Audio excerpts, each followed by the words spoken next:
pessoal, beleza?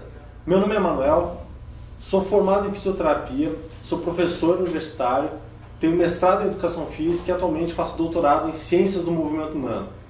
Nesse curso que nós vamos trabalhar sobre cinesiologia. A gente vai falar muito sobre análise de movimento cinesiológico. O que é isso? O que é análise de movimento cinesiológico? A gente vai olhar exercícios e vai ver o que está acontecendo nesse exercício, quais são os músculos que estão ativando, como é que se faz uma análise desse exercício, que a gente possa aplicar ele diretamente na prática. A gente vai, obviamente, relembrar muitas coisas lá desde a anatomia, a gente vai lembrar muitas coisas de biomecânica, de anatomia funcional e vai aplicar dentro de uma análise de movimento para saber o que realmente é importante, o que realmente está sendo trabalhado dentro desses exercícios, beleza?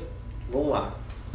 Então pessoal, nessas aulas a gente vai trabalhar com o movimento humano, então a gente vai ter que relembrar o que é movimento, qual é a definição de movimento, como a gente vai definir esses movimentos e o que a gente vai considerar aqui como movimento que a gente possa analisar, ou a gente vai analisar qualquer movimento. Não, a gente vem aqui para analisar movimentos específicos, que são movimentos humanos e basicamente aplicados à musculação, à ginástica, ao treinamento. A gente vai revisar muito sobre a anatomia funcional, vamos revisar quais são as articulações do corpo humano que estão envolvidas em cada um desses movimentos, quais são essas ações articulares, né? Qual é a tendência dessas articulações, quais são os movimentos que elas fazem, quais são os grupos musculares que estão ativos dentro de cada exercício, quais são os motores primários, porque obviamente quando a gente for falar, a gente vai ver que tem um grupo muscular que vai ser envolvido por vários músculos, mas tem aqueles que são motores primários, que estão realmente sendo trabalhados naquele exercício, e obviamente vão ter que revisar e vão ter que ver quais são os tipos de contração dentro de cada exercício, dentro de cada fase desse exercício e quais são a importância desse tipo de contração nos exercícios. Então, o objetivo do curso é a gente conseguir trabalhar com orientações para a melhor execução dos movimentos voltados para a saúde e performance. Então, o que eu quero de vocês é que vocês consigam fazer uma análise de movimento para conseguir aplicar isso diretamente na prática, para a gente não para a gente parar de ver absurdos como esse que a gente está vendo aqui. Ou seja, a gente tem que pensar racionalmente, a gente tem que conseguir relacionar a ciência com a prática para poder fazer a melhor orientação possível. Qual é a análise de movimento ideal para uma melhor prescrição desse exercício? Então a gente vai rever muito sobre anatomia humana, que eu comentei, a gente vai rever anatomia funcional e a gente vai ter que relembrar algumas coisas lá da biomecânica músculo-esquelética. Então, os objetivos da aula é basicamente esse. O objetivo de todo o nosso curso, de todas as nossas aulas, vai ser com que vocês consigam aliar essas informações que muitas vezes vêm de decoreba, lá da anatomia, com conhecimento científico para ver o que realmente a gente precisa aplicar na nossa prática. Então a gente vai falar desde uma introdução à cinesiologia, o que é a cinesiologia, de onde ela veio, vamos falar sobre quais são os fundamentos do movimento humano, vamos falar sobre a biomecânica dos tecidos musculoesqueléticos, a cinemática do movimento, que é a base, digamos assim, dentro da biomecânica, que vai dizer para nós como a gente faz uma boa análise do movimento, a anatomia funcional e uma cinesiologia mais aplicada, né? Ou seja, vamos aplicar esses conhecimentos nos exercícios que a gente conhece. O legal aqui é a gente vai pensar, quais são os nossos procedimentos de ensino? Aqui não é tradicional, nosso procedimento de ensino não é uma aula tradicional. A gente quer um procedimento de ensino que vocês consigam aplicar esses conhecimentos de forma mais rápida, que vocês consigam levar esses conhecimentos de forma mais aplicada para dentro da academia. E aí, vocês estão prontos? Vão comigo nessa? Então lá, que comecem os jogos e que a sorte esteja sempre ao seu favor. Vamos lá. Primeira pergunta que eu gostaria de perguntar para vocês, quero que vocês pensem aí, reflitam, o que é cinesiologia? Vocês lembram o que é cinesiologia? Essa palavra, cinesiologia, se vocês forem estudar o termo cinesiologia, vocês vão ver que ela vai ser o estudo da logia, cinésio do movimento, então a gente vai ter o estudo do movimento. Se cinesiologia é o estudo do movimento, a gente tem que saber o quê? Que a gente vai estudar o movimento, certo? E a primeira pergunta após essa é, e o que é o movimento? Quando eu pergunto isso para vocês, o que é movimento, vocês podem me falar, bom, movimento é aquilo que está se movimentando. Eu estou vendo se movimentar porque tem movimento. Será? Será que aquilo que eu estou vendo se movimentar está em movimento? Será que é esse movimento que a gente vai analisar? Veja essa foto, focalize nela e analise ela. E me respondam aí, respondam mentalmente. Essa figura, ela está em movimento? Se você está vendo movimento, significa que ela tem movimento? Como que a gente vai definir aqui e não ficar brigando, um falando tem movimento, outro dizendo não tem movimento, é este movimento, não é aquele movimento, está ativando aquilo, não, está ativando aquele. A gente precisa ter uma padronização, a gente tem que saber sobre o que a gente está falando. A partir disso a gente vai conseguir falar sem brigar um com o outro, certo? Outro exemplo é se a gente olhar para essa bailarina. Vou pedir para vocês analisarem para que lado essa bailarina está girando. Está anti-horário ou horário?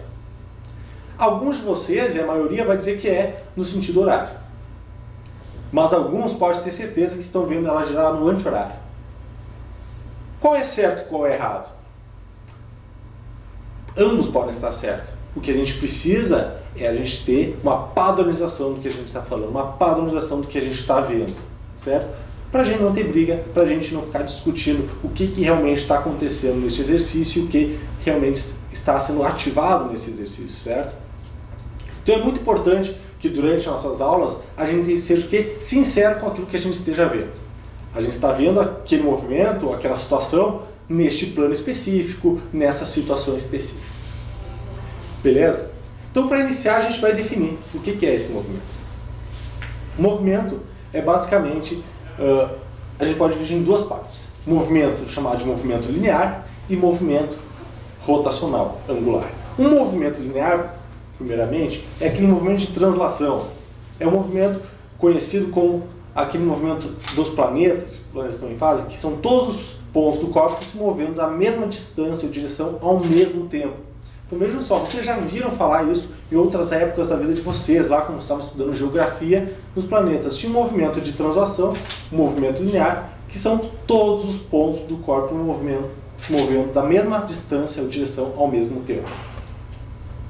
E o outro movimento é o movimento angular, que também vocês ouviram falar lá na geografia, ouviram falar lá junto com os planetas, que é o movimento de rotação. Então, movimentos de rotação são movimentos angulares. Então, quando a gente fala de movimento humano, a gente vai ter no movimento humano aquele movimento linear e movimentos angulares. A gente vai ter o que a gente chama de movimento geral, que é aquele movimento que vai englobar o movimento angular com o movimento linear. Vejam só esse exemplo aqui. Nesse exemplo, claro, a gente tem uma ginasta que ela está fazendo um movimento específico, onde ela tem um movimento linear, que é o deslocamento dela no espaço de todo o corpo, do início da trave até quase o final da trave, ou seja, esse deslocamento dela com o corpo inteiro é o movimento linear do corpo inteiro. Entretanto, ela faz rotações, e essas rotações são movimentos angulares. Então, um movimento humano, esse movimento, é um movimento que acontece de forma geral, ou seja, o movimento geral, o movimento que engloba o movimento angular e movimento linear. Se vocês pegarem um movimento de alguém caminhando, alguém se movimentando, também vão ter movimentos lineares, que é o deslocamento do corpo todo ao mesmo tempo, né? O deslocamento de um ponto até o outro, e movimentos angulares, que especificamente a gente pode dizer que são movimentos articulares. Ou seja, uma articulação, quando produz um movimento, é um movimento angular, ou seja, eu tenho um eixo de rotação, que é a articulação. Esse eixo de rotação ele é fixo, ou não necessariamente ele precisa ser fixo, ele pode ser virtual também. E ele vai produzir o que? Rotação em torno desse eixo. Essas rotações são conhecidas como movimento angular. Então agora a gente já sabe o que a gente vai analisar. A gente tem movimentos lineares e movimentos angulares. Sabendo disso, a gente pode partir para nossas análises. Outra coisa importante, lembra que eu comentei com você já na aula de hoje, é a gente precisa ser sincero com o que a gente está vendo. Quero que vocês olhem para essa imagem e me digam o que vocês estão vendo. Pensem aí, o que a gente está vendo nessa imagem? Aqueles que são sinceros, aqueles que não estão usando a malandragem comigo, vão dizer o seguinte: eu vejo uma menina segurando um homem minúsculo, um anão, pela mão ali. Estou segurando Ou podem dizer, né, que tem uma menina gigante segurando um homem lá na ponta da mão. Porque é isso que a imagem está mostrando. Neste plano eu só consigo ver uma menina mais alta do que o homem. Então a menina é grande, o homem é pequenininho. É o que a imagem está me mostrando. Aqueles mais malandros vão dizer assim, não, mas é porque tem a perspectiva, o cara está mais profundo. Isso aí eu não posso dizer. Por mais que a nossa experiência diga que provavelmente não exista uma menina gigante, não existe essa possibilidade, a imagem só permite dizer que a menina é grande e está segurando um homem pequenininho. É isso que a imagem permite. E por isso que eu digo a vocês, quando a gente for analisar movimentos, a gente precisa ser sincero com aquilo que a gente está vendo. Quando eu mostrar vídeos aqui de movimentos, vocês vão ter que olhar esse vídeo e vão ter que ser sincero com aquilo que vocês estão vendo. Beleza? Sem tentar utilizar de outros recursos. Só se tu tiver outro recurso. Por exemplo, se eu tivesse uma outra câmera tirando uma foto em outro ângulo dessa situação, talvez eu possa tirar outras informações. Mas nessa foto específica que eu estou mostrando para vocês, nessa foto eu não posso tirar mais do que a situação de uma menina grande segurando um cara. Outro exemplo aqui, um exemplo muito famoso, muito interessante. Veja essa foto do príncipe. O que ele está fazendo ali com a mão? Nessa foto você vai olhar e vai dizer que ele está fazendo um gesto meio obsceno, meio forte para a posição que ele ocupa, certo? É isso que eu posso dizer, mas a gente acha meio estranho como que ele vai estar fazendo isso. Mas calma, a gente pode olhar por outra perspectiva.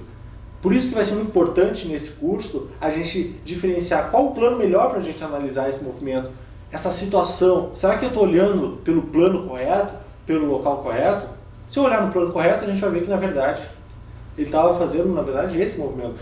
Ou seja, a posição da câmera, a posição do observador, ela vai influenciar na análise. Então por isso que é importante, a gente precisa ter padronização, a gente precisa ser sincero com aquilo que a gente está olhando.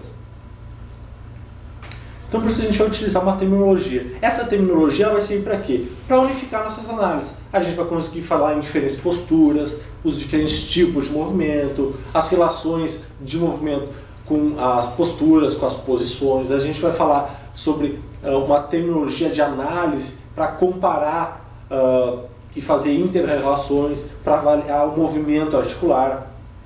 A gente precisa muito ter uma definição do que é a nossa posição anatômica de referência, quais são nossos planos anatômicos, quais são nossos eixos anatômicos. Com essas definições claras, a gente vai conseguir conversar sem ficar brigando, sem um dizer uma coisa e outro dizendo outra. Uma questão de ordem pedagógica, a gente vai lembrar algumas coisas. Sempre que a gente falar de estruturas corporais que estão relacionadas à parte superior do corpo, obviamente a gente vai falar a palavra superior. Quando está para a parte inferior, a gente vai chamar de inferior. Então, por exemplo, a gente tem membros inferiores e membros superiores, certo? Então as pernas são inferiores e os braços são superiores. Ou eu posso dizer a cabeça, ela ocupa uma posição superior aos pés.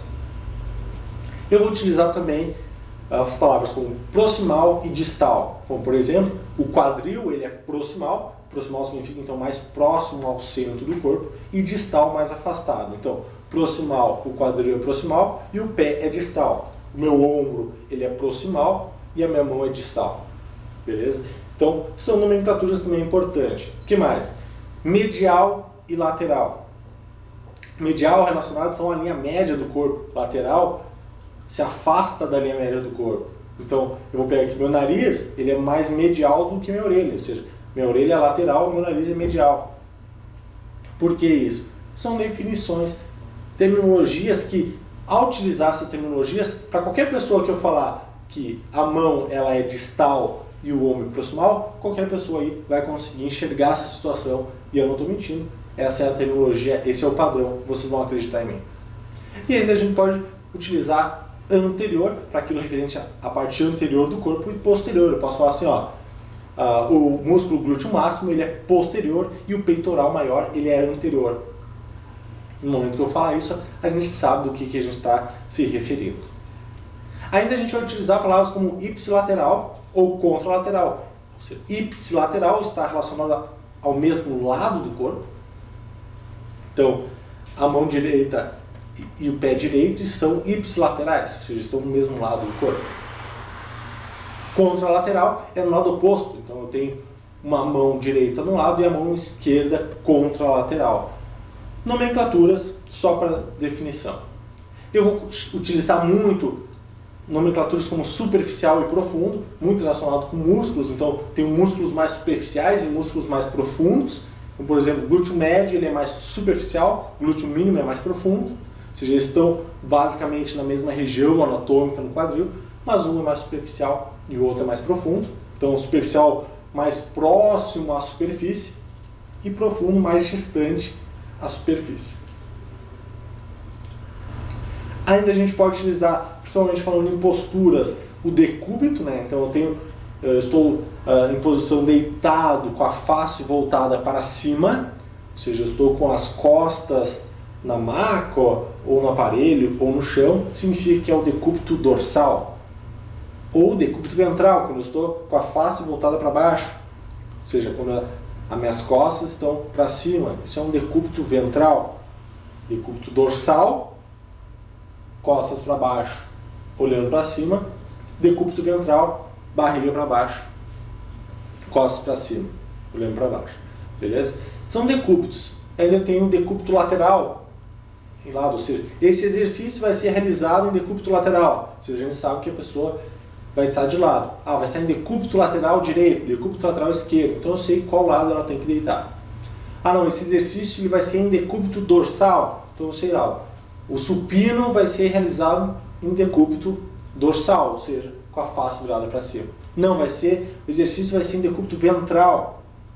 Como por exemplo, eu posso realizar um exercício de voador deitado, fazendo voador invertido, fazendo em decúbito ventral. Então tem outros exemplos que eu posso utilizar essas nomenclaturas.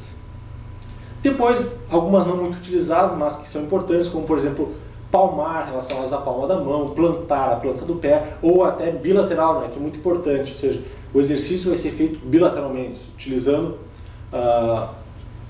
os dois lados do corpo, o lado direito e o lado esquerdo.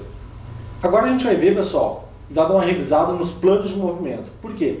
Ao revisar esses planos de movimento, a gente vai conseguir identificar qual é o melhor plano deste movimento, qual é o melhor plano para eu analisar este movimento. Então eu tenho que lembrar quais são os planos e quais são os eixos de movimento. Então lembra que a gente falou agora há pouco de movimento angular, que acontece em torno de um próprio eixo. A gente tem que saber, bom, esses eixos de rotação estão relacionados a qual plano de movimento. Beleza? Então a gente tem que lembrar lá. Desde a partir de uma posição anatômica, você lembra como é que é uma posição anatômica, né? Então, mais ou menos essa posição que eu estou aqui, ou seja, olhando para frente, com os braços estendidos ao longo do corpo. Ou seja, a partir dessa posição a gente vai ter o plano sagital, que é aquele plano que vai dividir, e por isso que eu vou virar para vocês, ele vai dividir o corpo em dois hemisférios, que são o hemisfério direito e esquerdo, então ele vai cortar o corpo em dois hemisférios, e eu vou conseguir observar esses movimentos com a pessoa, então, nesse sentido. Então aqui eu estou num plano sagital, certo? Além do plano sagital, eu tenho o plano frontal. O plano frontal, ele divide o corpo aqui, ó. Então ele vai dividir o corpo em parte anterior e posterior, certo? Esse plano frontal, nessa posição que eu estou vendo aqui, vocês estão assistindo o vídeo no meu plano frontal. Agora vocês vão assistir o vídeo no meu plano sagital. Viram que modifica aquilo que vocês estão observando? Quando eu estou voltado para o plano frontal, vocês enxergam o Emanuel assim. Se eu olhar, vocês me observaram pelo plano sagital, vocês observam o Emanuel assim. Muda a análise de vocês, o que vocês estão observando? Muda, porque é muito importante eu ter que lembrar quais são esses planos. E o terceiro plano que a gente vai ter de movimento é o plano transverso. Este plano transverso ele vai cortar o corpo em parte superior e inferior. Então, por exemplo, eu posso ter um corte aqui na cabeça, ó, que vai separar a minha parte superior e inferior. Eu posso cortar exatamente o meu centro de massa, que vai dividir meu corpo, então, parte superior e inferior. Certo? Neste plano, para a gente observar ele, você tinha que estar me olhando lá de cima. Lá de cima. Por quê? Porque o plano está sendo cortado assim, nessa direção. Beleza? Cada um destes planos vão ter um eixo de movimento. Os movimentos que acontecem aí, eles vão ocorrer em torno de um eixo. Então, quando a gente olha o plano frontal, que é o que vocês estão me observando agora, todos os movimentos que eu fizer aqui, eles estão ocorrendo no plano frontal, porque vocês estão enxergando este movimento, certo? E o eixo de rotação é um eixo antero-posterior. Ou também em alguns locais a gente vai ver como o eixo sagital, certo? Mas é um eixo antero-posterior, porque ele vem anterior-posterior. Então aqui no meu ombro, por exemplo, quando eu faço abdução e adução de ombro, que acontece nesse plano frontal, eu vou ter um eixo, que é o eixo antero-posterior. O que é esse eixo? Esse eixo normalmente ele vai cortar o plano, certo? Ele vai atravessar o plano. Beleza? No plano sagital, que era esse aqui, os movimentos que ocorrem aqui agora, vamos olhar de novo para o ombro, vão ocorrer no eixo, que vai atravessar este plano, certo? E esse eixo vai ser látero-lateral, ou ainda chamado de eixo frontal, em alguns casos até eixo coronal, beleza? E por último, no plano transverso, a gente vai ter um eixo, que é o eixo longitudinal, que ele vai atravessar o plano nesse sentido. Então vai permitir aqui movimento de rotação nesse sentido, certo? O eixo está aqui. Quando eu estou no plano sagital, eu vou ter o eixo, que é o eixo que a gente comentou agora, que é o eixo látero-lateral. Ele vai permitir então os movimentos aqui. E no plano frontal, o eixo antero-posterior, que vai permitir os movimentos neste plano. Beleza? Agora a gente vai dar uma revisada nos movimentos articulares. Então, dentro de cada um desses planos, dentro de cada um desses eixos, a gente vai ter movimentos articulares. Que é a parte inicial para a gente pensar e analisar o movimento. A gente tem que ter claro o que cada articulação faz de movimento. Vamos lá. De forma geral, a gente vai ter esses termos aqui. A gente vai ter os termos de flexão, extensão, adução e abdução, rotação interna ou rotação medial, são sinônimos, eu posso chamar de rotação interna de ombro ou rotação medial de ombro, rotação interna de quadril ou rotação medial de quadril, rotação externa, pode ter uma rotação externa de ombro, uma rotação externa de quadril, a rotação externa também chamada de rotação lateral, tanto faz, então eu posso, desde que eu utilize uma padronização, quando eu utilizar interno, eu uso externo, e quando utilizar medial, eu utilizo lateral. Beleza? Então, rotação interna ou medial e rotação externa ou lateral. E temos aquela famosa palavra, aquele famoso termo de movimento, chamado de circundução. Afinal, o que é a circundução, né? A circundução, na verdade, não é considerado um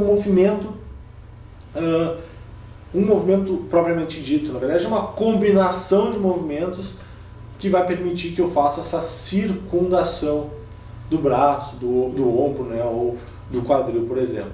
Ou seja, é uma combinação de movimentos, não é apenas um movimento. Eu ainda dentro desses movimentos, que são meus movimentos gerais, eu posso adicionar e combinar esses movimentos os prefixos hipo ou hiper. Então, por exemplo, eu tenho uma hiperextensão, ou eu tenho uma hiperflexão, eu tenho uma hipoextensão ou uma hipoflexão.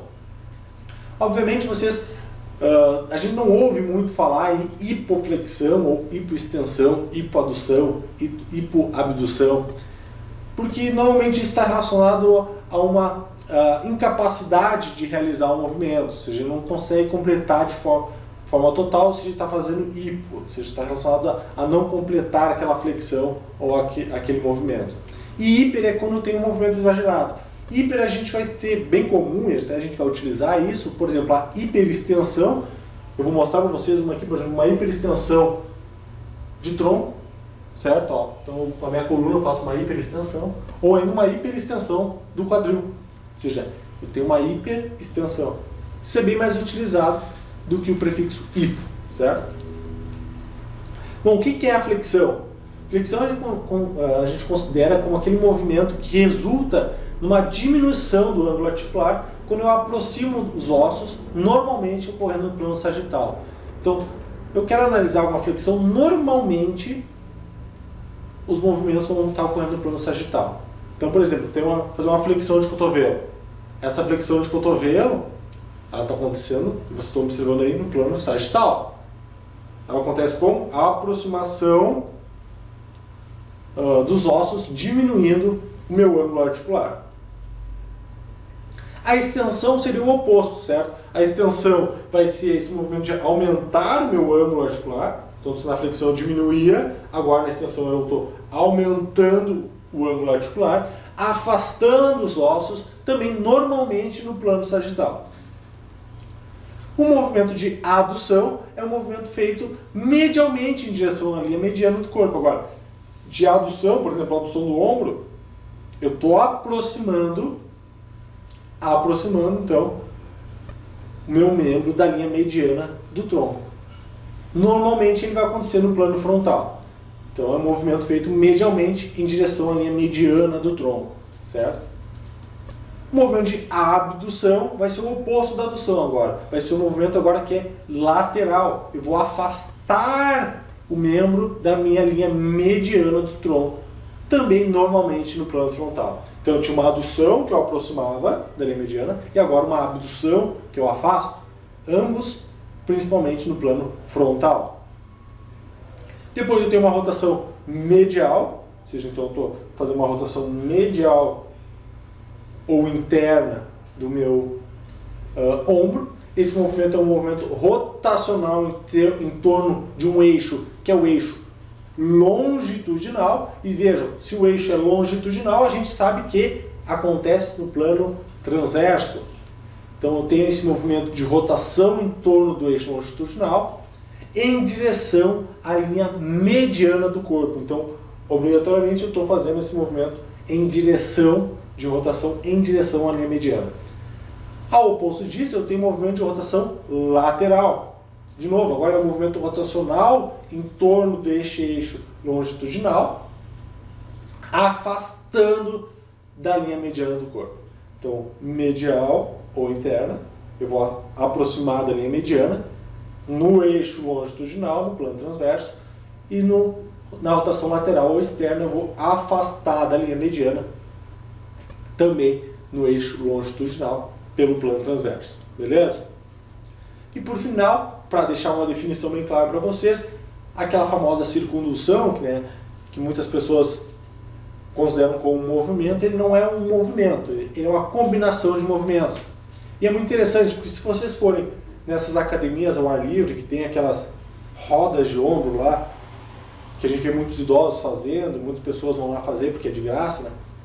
Aquelas academias ao ar livre, sabe? Que a prefeitura gosta de colocar, tem lá. Ou seja, tu fica fazendo lá este movimento. Não é um movimento fisiológico, né? Não é um movimento funcional, mas é um movimento que vai englobar uma combinação de movimentos de flexão, né? Então eu tenho uma flexão, por exemplo, do ombro, vou combinar com uma abdução horizontal, uma adução, uma extensão, ou seja, eu vou combinando movimentos. Então eu combino flexão, extensão, adução, abdução, faço uma combinação desses movimentos, ou seja, eu passo por todos os planos para realizar esse movimento.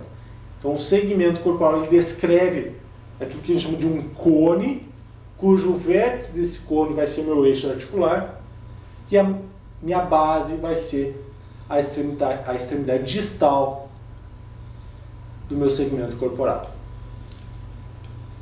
E depois a gente vai ter alguns termos de movimento que são específicos em cada articulação.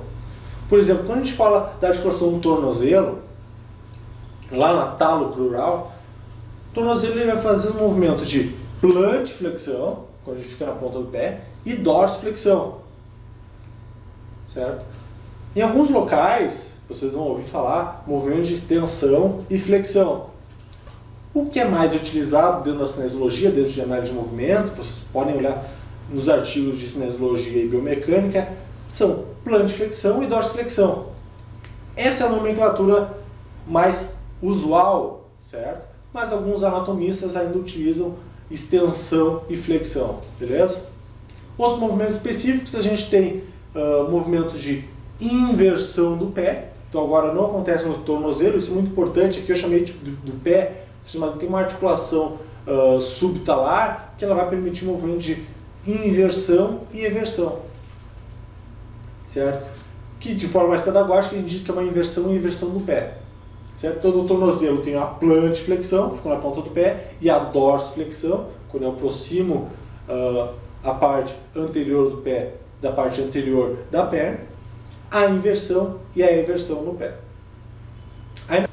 Então a gente tem também, pessoal, os movimentos são específicos. Então, por exemplo, no tornozelo a gente vai ter os movimentos de plantiflexão ou flexão plantar, que é quando eu estou na ponta do pé, né? A gente chama de uma plantiflexão ou aqui uma flexão plantar, e também movimento de dorsiflexão, quando eu aproximo a parte anterior do pé da parte anterior da perna, ou seja, uma dorsiflexão, ou chamada também de flexão dorsal. Alguns anatomistas, alguns professores ainda utilizam nomenclatura de extensão e flexão, mas agora o mais correto, mais usual é a gente utilizar a flexão plantar e a flexão dorsal, ou plantiflexão e dorsiflexão. Isso acontece na articulação do tornozelo, na talocrural. A gente tem a articulação subtalar, que é uma articulação que vai envolver agora o segmento pé. Então é meio confuso para muitas pessoas quando a gente fala de tornozelo. E o tornozelo, propriamente dito, ele vai ser a talocrural, que vai permitir esse movimento de plantiflexão e dorsiflexão. A subtalar, que é dentro do segmento pé, vai fazer um movimento de inversão e eversão. Então inversão eu faço, eu trago o pé em direção à linha média, estou tentando mostrar a planta do pé para cima, e a eversão é quando ele vai para fora, certo? Então vai ter esse movimento de inversão e eversão. Muita gente também, a gente acaba trazendo movimentos de pronação e supinação. O que seria pronação e supinação?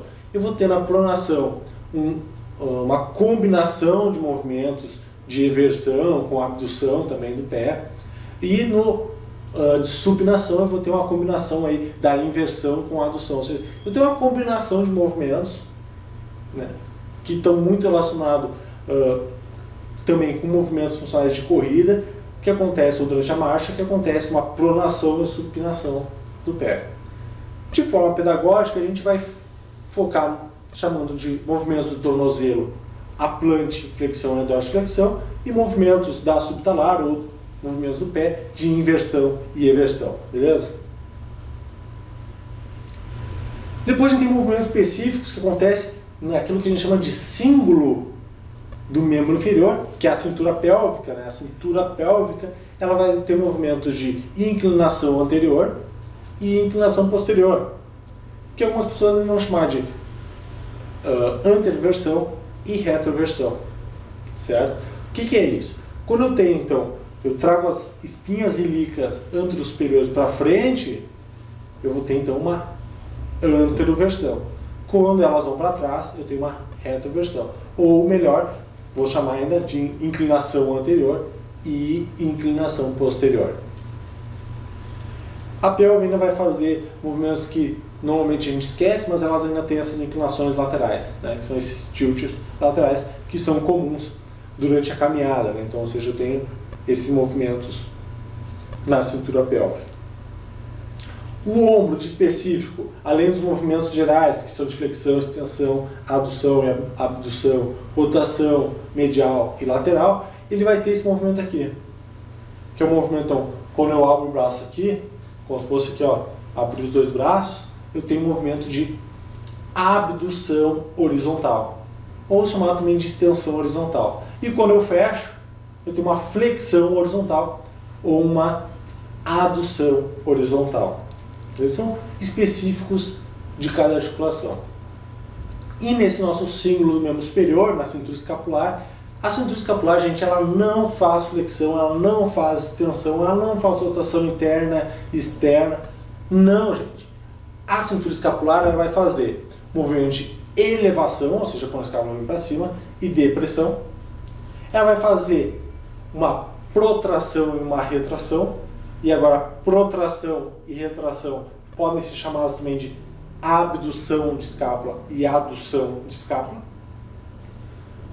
Uma rotação superior, então quando a escápula faz esse movimento, ou seja, o ângulo inferior da escápula sobe, eu tenho uma rotação superior, quando ele desce, uma rotação inferior, e eu ainda tenho inclinações da escápula, que acontece principalmente em pessoas que têm mais uma tendência, em pessoas que têm uma escápula mais alada, que se chama. Então, a escápula faz elevação, depressão, retração e protração, ou abdução e adução, rotação superior, rotação inferior e as inclinações.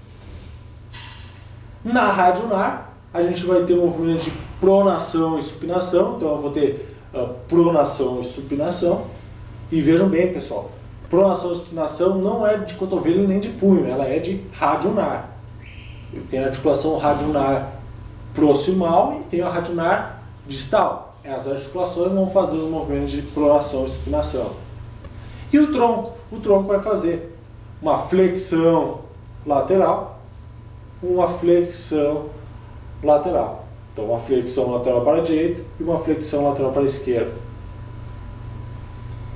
A mão.